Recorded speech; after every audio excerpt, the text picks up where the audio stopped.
আমাদের বাংলাদেশ থেকে হজে যাওয়ার জন্য অনেক বেশি টাকা লাগে, তুলনামূলক যেই পরিমাণ টাকা অন্য দেশ থেকে লাগে না।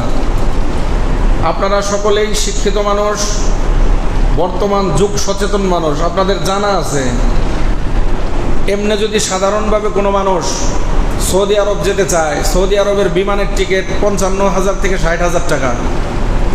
আর যদি ওমরার জন্য যায় তাহলে এই টিকিটের দাম হয় 96,000। আর যদি হজের জন্য যায় তো এই টিকিটের দাম হয় 1,60,000।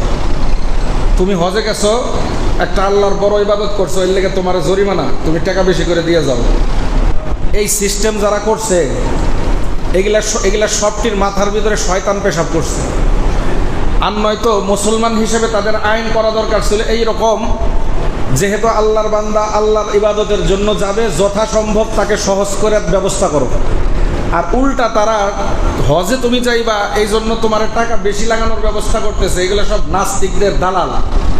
এইগুলারে ধৈরা ধৈরা আসলে কি বলবো মনে চায়, কিন্তু বলার সমস্যা, বলতে পারি না। তবে একটা দোয়া আজকে জুমার মেম্বার থেকে বসে আমি করি, অনেকদিন যাবত এই দোয়াটা আমার মনের ভিতরে আছে। আপনারা সকালে আমিন কইেন, চাপ কইরা ভাও কইরা আমিন কইেন, যেন দোয়াটা খুব কবুল হয়। বাংলাদেশে আজকে যে সমস্ত লোকজন সাধারণ মুসলমানদের হজের ব্যাপারে বাধাগ্রস্ত করতেছে, এরকম আইন কানুন বানায়া হজকে যারা কঠিন করছে, এই কারণে যদি কোনো সাধারণ মানুষ যার কাছে অল্প টাকা ছিল, 2-3 লাখ টাকা আছে, হজে যাওয়া সম্ভব, কিন্তু তাদের আইনের কারণে 7 লক্ষের নিচে, 6.5 লাখের নিচে হজে যাওয়া যায় না। এই আইন যারা করছে, কিয়ামতের ময়দানে এই যে যারা অল্প 3 লাখ 4 লাখ টাকার মালিকরা হজে যাইতে পারলো না, এদের শাস্তি যেন এই শয়তানগুলোর উপরে আগে দেওয়া হয়, পরে যেন তাদেরকে দেওয়া হয়। এই দোয়াটা আমি করি মেম্বরে বৈশা, আল্লাহ যেন কবুল করে। সকলে বলে না আমিন।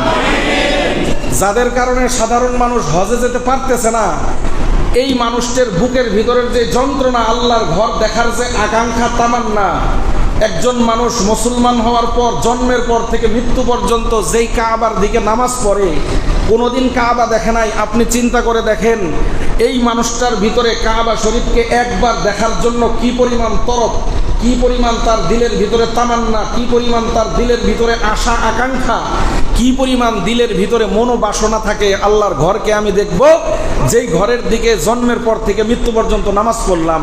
প্রত্যেকটা মানুষের ভিতরে এই একটা আশা, মায়া, মমতা আছে না নাই?